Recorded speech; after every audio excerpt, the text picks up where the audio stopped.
Saludos, Masters de Star Wars. Yo soy la sombra del Imperio. ¿Qué? La sombra del Imperio. Ha llegado por fin el capítulo 2 de la temporada 3 del Mandalorian, Masters. Un episodio que está en un alto nivel titulado como Las Minas de Mandalor, que por obvias razones es un santo episodio de Historia Mandaloriana 1.0 que todo el mundo debería de ver, Masters. Uno que nos pone a tono, siembra y desarrolla muchas ricas cosas de esta temporada entre Grogu, Din Djarin y Bo-Katan Kryze. This is the way. This is the way. This is the way.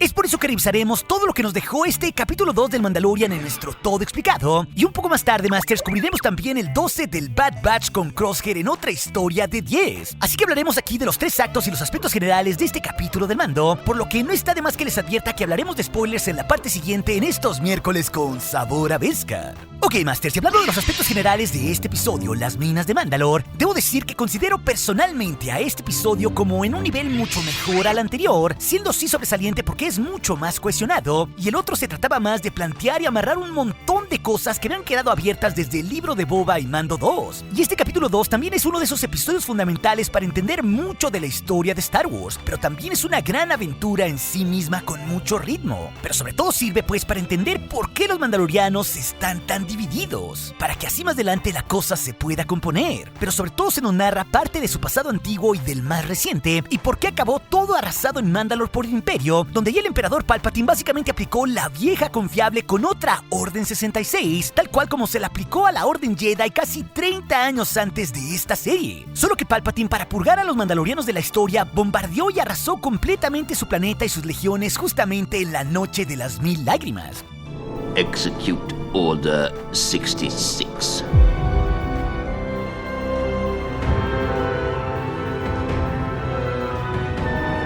Vaya, los Sith se le aplicaron igual a los mandalorianos como a los Jedi, y en cuanto se levantaron en armas como lo vimos en Rebels, con la propia Bo-Katan Kryze levantando el sable oscuro y dirigiendo brevemente a todo Mandalor, tras haberlo hecho previamente ante su padre el duque Adonai Kryze y también su hermana la duquesa Satine Kryze de Mandalor. Pero desgraciadamente todo acabó terrible para su propia cultura. Por eso en el presente pues Bo-Katan está rota, pero al mismo tiempo poco a poco está encontrando un punto en común con Din Djarin, empatizando con otros que piensan totalmente distinto a ella.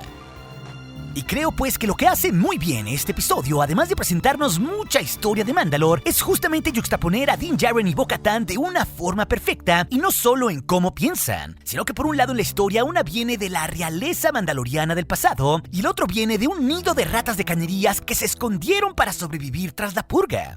Pero no solo eso, Master, sino que Bo-Katan luchó por Mandalor perdiendo la guerra, y el clan de Mando pues se escondió como simples cobardes para poder sobrevivir. Inclusive narrativamente los dos se meten en las profundidades de Mandalor en diferentes actos de este episodio con resultados completamente distintos. Pero sobre todo Favreau y Filoni, como los amos del canon que son, para enriquecer el conflicto de la serie nos juntan a dos personajes con visiones mandalorianas encontradas. Uno que vive básicamente de supersticiones teniendo esperanza, y otra que ha perdido la fe en sí misma y en todo su pueblo. Los dos pues sí viven siempre del pasado, creyendo uno que debe purificarse por sus pecados por haber enseñado el rostro solo por amor, y la otra viviendo del pasado de la realeza de Mandalor, suponiendo que ahora no es nadie, justamente por no tener la espadita oscura mágica que hace que otros te sigan. Vaya, los dos también son personajes rotos moralmente en este momento, y ahí encuentran punto común. Y también, aunque los dos no lo acepten, viven de supersticiones antiguas, pero como les decía, están encontrando un terreno común para así comprenderse mejor, y como nos dice justamente Bo-Katan aquí en Mandalor, dejar por fin esas anacrónicas diferencias de los mandalorianos en paz, que han sido el fruto de una eterna destrucción entre su casta, que dejó bombardeado y árido su planeta en las luchas internas, pero también debilitado a todos sus clanes para que más tarde el Imperio barriera con ellos. Vaya, hay un paralelismo muy claro con la historia también de la Orden Jedi, que también en esta galaxia no pudieron adaptarse o ver la amenaza de los Sith, y justo los lores del Sith barrieron con ellos para que los mandalorianos cayeran en el olvido, tal cual como pasó con los Jedi.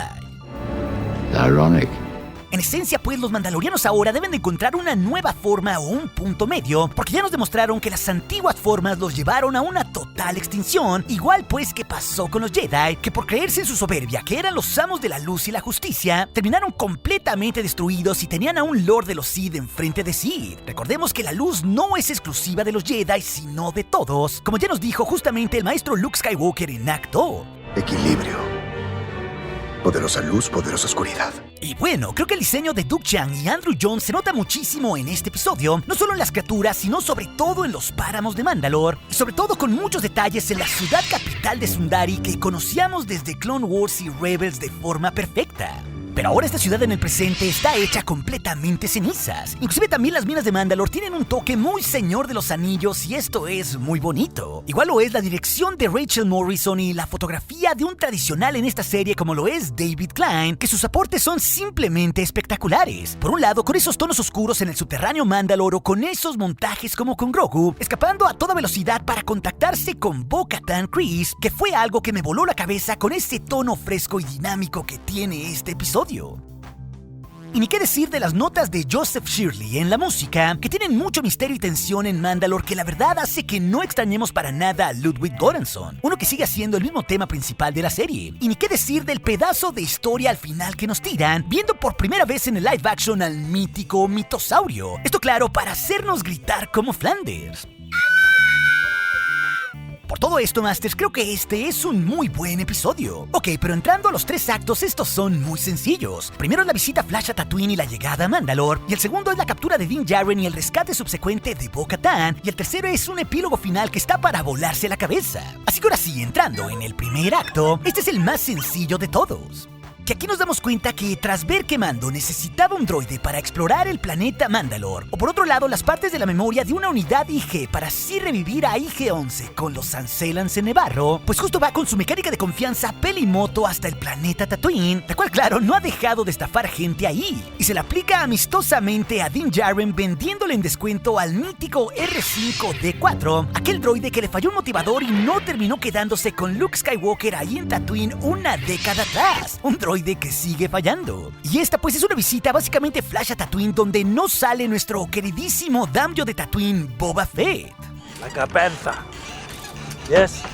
Pero lo mejor, pues, como una referencia curiosa, es que Din llega hasta Tatooine justo en un día festivo, mientras todos ahí con fuegos artificiales festejan justamente el día de Bunta. Justo pues el mismo día de las carreras de pod, que justo 40 años atrás el piloto Anakin Skywalker de niño ganó ese mismo gran premio del día de Bunta ahí en Mos Espa. Una pues que es una ciudad vecina de Mos Eisley. Aunque claro, Masters, todas las docenas de referencias de este episodio las revisaremos a detalle en nuestro video de mañana de los Easter Eggs. Así que sin mucho contratiempo, Din Djarin, ya con R5 adaptado en su Naboo N1, termina llegando sin problemas hasta el mítico planeta Mandalore, el otrora mundo central del espacio mandaloriano, que fue como sabemos arrasado por el Imperio en la Noche de las Mil Lágrimas, esto al comienzo de la guerra civil contra los rebeldes aproximadamente 10 años atrás de esta serie. Y así pues Din Djarin y Grogu descienden hasta un tormentoso Mandalore, que por los bombazos del Imperio está totalmente incomunicado con el exterior desde su superficie, algo que está muy bien jugado por Jon Favreau en la escritura,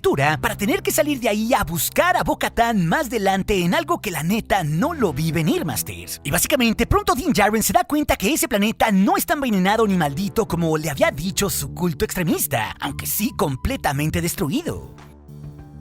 Y R5 hasta prueba que el aire está bien, no sin antes tener un breve conflicto con unas criaturas llamadas alamitas que lo desaparecen. Y es Din Djarin aquí quien lo recupera enfrentándose justamente a estas bestias locales, usando varios de sus juguetes, pero mostrándose también torpe de nuevo con el mítico sable oscuro, porque como ya sabíamos desde los tiempos de la serie del libro de Boba Fett, esa espada es sumamente pesada y básicamente no cualquiera la puede portar sin el entrenamiento adecuado, porque su portador necesita canalizar las energías de sí mismo y estar en balance con sus pensamientos para hacer un mismo flujo portando el sable oscuro, tal cual como lo hacían los Jedi con sus espadas. Así que desde aquí Master se plantea que el Mando necesita tener un maestro para esa espada, porque seguramente cuando lo vean otros Mandalorians buscarán quitársela, algo que ya le dijo también la Herrera. Y sobre todo esto es más que obvio con lo diestra que es Bo-Katan con esa espada cuando la vuelve a portar en este episodio, porque también sabemos que fue suya antes desde Rebels. Aunque sin duda es todo un espectáculo ver de nuevo lo que queda de la ciudad de Sundari y su centro cívico, que si lo recordamos lo vimos perfectamente íntegro antes en la serie animada de Clone Wars, cuando justamente Bo-Katan liberó esa ciudad junto a Ahsoka Tano de las garras de Lord Maul y todo su séquito de Mandalorians. Es con con esto que saltamos al acto 2, con Din Djarin y Grogu bajando hasta las profundidades de Mandalore, justamente hasta sus cañerías buscando las minas con las aguas vivientes para así purificarse de sus pecados como le dictó la herrera antes que debe hacer. No obstante, Din Djarin cae en una trampa en un raro cyborg que usa diversos exoesqueletos droides como un robot cangrejo y otra versión más pequeña. Y este cyborg pues se lleva apresado a Mando, dejando ahí a Grogu completamente solito. Pero es bastante claro que este cyborg es una especie de carroñero ahí, esperando el momento preciso para cazar a diversos mandos que pasen por esas cañerías, dejando tras de sí sus armaduras como si fueran simples esqueletos que fagocitó. Pero de una interesante manera, pues la serie nos muestra cómo ha avanzado no solo Din Djarin, que ahora acepta droides, sino desarrollando al niño Grogu también, valiéndose él solito, después de que Mando le dio una lección para navegar diciéndole dónde estaba Bo-Katan justamente en el planeta Kalevala. Y es así, al quedar atrapado, que Mando le dice a Grogu que busque a Bo-Katan cuando este no puede liberarlo. Aunque también debo decir que el diseño a 4 brazos de ese cyborg con un solo ojo encerrado de un cuerpo mecánico nos evoca muchísimo en su diseño al General Grievous de las precuelas. Hello there. General Kenobi. Y como les decía, Masters, esto causa una dinámica y muy genial secuencia de parte de Rachel Morrison, que en segundos en este acto hace que Grogu salga de ahí de las profundidades de Mandalore en su cunita, a pesar de sentir todas las amenazas y estar solito. Y lo mejor es que el niño usa la fuerza para salir de ahí de forma muy badass cuando no se lo permite una lamita, mostrando que el entrenamiento con Luke Skywalker de cierta manera ha servido, y así termina viajando en el N1 junto con R5 para ir hasta Kalevala de vuelta con Bo-Katan en su castillo.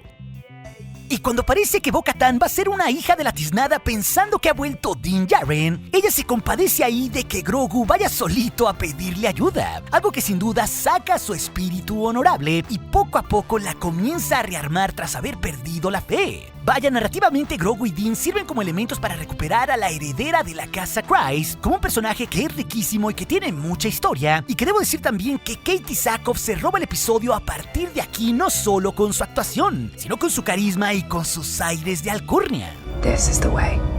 Y con esto volamos inmediatamente en el caza Gauntlet de Bo, que lo volvemos a ver también y luce fantástico, regalándonos con esto una espectacular toma aérea de Sundari diezmado. Y básicamente Grogu guía a Bo-Katan hasta donde está Mando, y poco a poco vamos recibiendo piezas de la historia del canon mandaloriana, porque claro, ella sí sabe todo el pasado mandaloriano, porque su padre y su hermana fueron antes dirigentes de Mandalore. Aunque también en su conversación nos da uno que otro guiño a Jedi del pasado que conoció, tanto en la serie de Rebels como en Clone Wars, al estar justamente con un sensitivo a la fuerza como lo es Grogu, que también es un iniciado Jedi. Claro, brevemente nos distraen aquí con más alamitas enfrentándose a Bo-Katan para así plantear cuál buena es luchando y mostrarnos sus juguetes. Pero esto la hace ver muy badass y fue algo que también me encantó, Masters. Pero desde aquí con su conocimiento se plantea que puede haber otras cosas vivas en esas profundidades, sembrando narrativamente el final con el mitosaurio que también sobrevivió en las aguas y sus minas profundas. Y con esto lo mejor de esta parte del segundo acto, antes del final, es justo ver el enfrentamiento de la horripilante criatura cyborg que estaba drenándole la sangre a Din Djarin justo en el mismo instante cuando llegan Bo-Katan y Grogu a rescatarlo. Claro, esto nos regala otro épico combate donde no solo luce muchísimo Bo-Katan, sino que tenemos estampas visuales que son brillantes y hasta que lucen mega medievales con armadura, escudo y espada en versión galaxia muy lejana, volviendo así Bo a cargar tras más de una larga década el sable oscuro, encontrándoselo ahí tirado. Y claro, ella no solo se muestra súper hábil con la espada, sino que vence rápido y hasta fácil al cyborg, pero mientras está distraída en un gran montaje tratando de sacar a Din Djarin, el gran diseño único de ese cyborg le permite salir de ese cuerpo para cambiarse a otro exoesqueleto para enfrentarla con el cangrejo gigante. Y aquí de nuevo Kryze lo vence sin problemas, salvando así finalmente a Din Djarin, que cae inconsciente. Y es con esto que llegamos netamente al acto final, que es un poderoso epílogo con un giro en la trama y un cliffhanger al final. Pero también es un acto 3 súper simbólico y lleno de carnita y historia galáctica, ya que Bo literalmente le hace una sopita en una fogata a Din Djarin como aquella que tuvo Grogu en la temporada 1, tratándolo como si él fuera un niño inexperto. Claro, ella nos recuerda que gobernó brevemente Mandalore como lo vimos en la temporada 4 de Rebels, y ahora claro, todo es cenizas porque ella falló, mostrándonos abiertamente la losa que carga. y Bo por un momento piensa llevarse a Din, pero este se aferra en su gran misión que le dejó su culto de ir a las aguas vivientes de las minas de Mandalor para purificarse de sus pecados. Y aquí de una interesante manera se contraponen de nuevo estas dos figuras con un creyente Din lleno de esperanza, tal cual como si fuera un niño inocente, y una Bo que es mucho más realista y adulta con que no hay nada mágico en esas aguas vivientes. Sin embargo, podemos ver la persistencia implacable que hay en el credo de Din Djarin como un gran motivador de fe. Aunque claro, sabemos que ninguno de los dos están del todo bien, porque ambos tienen su típica verdad starwariana desde un cierto punto de vista. From a certain point of view. A certain point of view? Porque en esencia, pues, los dos se aferran al pasado con un Din que cree que enseñar su rostro está mal y que podría encontrar aceptación y perdón en esas aguas, y con una Bo que aún vive en el pasado en unas formas mandalorianas que destruyeron y debilitaron a su propia cultura, soñando y viviendo en depresión con ser la líder de un mundo que ya no existe más. Vaya, a lo que voy es que poco a poco las máscaras de estos dos personajes están agrietando más y más para encontrar así nuevas formas en el futuro en una interesante metáfora mandaloriana. Es evidente pues que tienen que dejar sus pugnas atrás. Y es justo aquí Bo-Katan, quien conoce perfectamente las minas de Mandalor, quien le dice a Din que ella lo llevará hasta sus aguas viendo toda su fe, pero sobre todo empatizando con él porque es totalmente diferente a ella, uniendo así poco a poco esas dos visiones que les decía del mundo mandaloriano. Pero lo mejor visualmente es ver cómo caminan por ahí ante ese castigo que impuso el emperador Palpatine a ese mundo hasta dejarlo completamente hecho vidrios rotos. Vaya, del otrora tecnológico y bello Sundari nada queda. Y así ambos pues se encuentran las minas de Mandalor en una simbólica y significativa secuencia, porque Bo también nos revela un pedazo de historia de que su padre Adonai de la casa Kryze también fue el duque o el regente de Mandalor antes de su hermana y ella, y justo su padre murió mucho tiempo atrás, pero sabemos por qué en el resto de la historia del canon, porque justo él peleó en la guerra civil mandaloriana 20 años antes de los sucesos de las guerras de los clones, en esa misma época en que la joven Satine y el padawan Obi-Wan Kenobi se enamoraron, justo en esa misma época donde ella cariñosamente comenzó a llamarlo como Ben, y eso se dio pues casi 50 años antes de esta serie, Masters. Vaya, a lo que voy es que hay un hilo muy fino aquí de Filoni y Favreau conectando distintas eras de Star Wars, porque hasta sabemos por esta misma serie que Jango Fett sirviendo a Jaster Merrill peleó justamente en las guerras mandalorianas como nos dijo Boba Fett frente a Din Djarin la temporada pasada. Todo pues está muy bien conectado, Masters.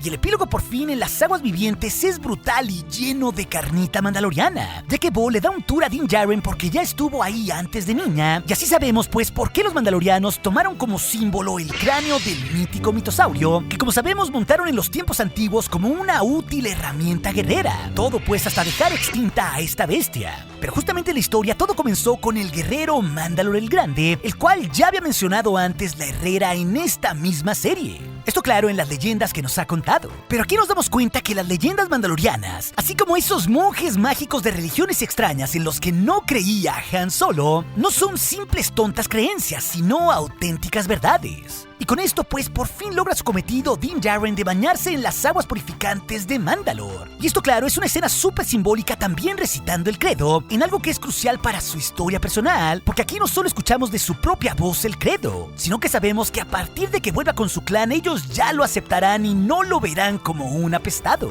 Algo que plantea pues lo que vendrá seguramente en el episodio 3 de esta serie. Pero cuando todo parece ahí miel sobre hojuelas, Din Djarin desaparece frente a Grogu y Bo-Katan, siendo jalado hasta las profundidades de las aguas a la Luke de Anoga Style. Y Din sin sus armas ni jetpack es tomado por sorpresa y termina otra vez incapacitado. Pero con esto Bo se lanza como una heroína directamente a salvarlo hasta las profundidades de esas aguas. Y ya en medio de la oscuridad vemos nuestra sorpresa final, dándonos cuenta que aún sigue viva en esas aguas el mítico mitosaurio mandaloriano. ¡Cielos, qué macizo! Algo que es vital para la trama, no solo porque nos deja con un montón de preguntas y un gran cliffhanger ahí, cuando Bo rescata a Din presenciando al mitosaurio sin saber qué rayos va a pasar, sino que hay que recordar pues que la Herrera en esas canciones de los eones del pasado, justo pues en esas profecías mandalorianas, nos había dicho antes que algún día ellos regresarían a su mundo de origen, y que justo en esas leyendas el mitosaurio estaba profetizado para levantarse un día y mostrar así una nueva era para todo Mandalor. Y ese dato, Masters, es supermasivo. Porque esto del mitosaurio nos demuestra que será un elemento poderosísimo para mover la trama y unir seguramente a Bo-Katan, la Herrera, a Din Djarin y a Paz Vizsla en una sola causa. Esto muy a pesar de que piensen totalmente diferentes. Y eso puede unir a muchos otros mandalorianos que están dispersos por la galaxia. Sobre todo pues para que por fin los mandalorianos tengan un hogar y recuperen su honor y su mundo. Así que este importante detalle siembra el resto de la serie de una gran manera, en una temporada que promete muchísimo y que tiene toda una trama abierta por adelante. Pero si también te interesa ver las curiosidades de este episodio 2 o del anterior, o todo lo que nos dejó el 12 del Bad Batch con Crosshair, esas historias te las dejaré aquí en las pantallas finales. Y recuerde, nuestro aliado es la fuerza y un poderoso aliado es. Hasta aquí su amigo, la sombra del Mandalorian.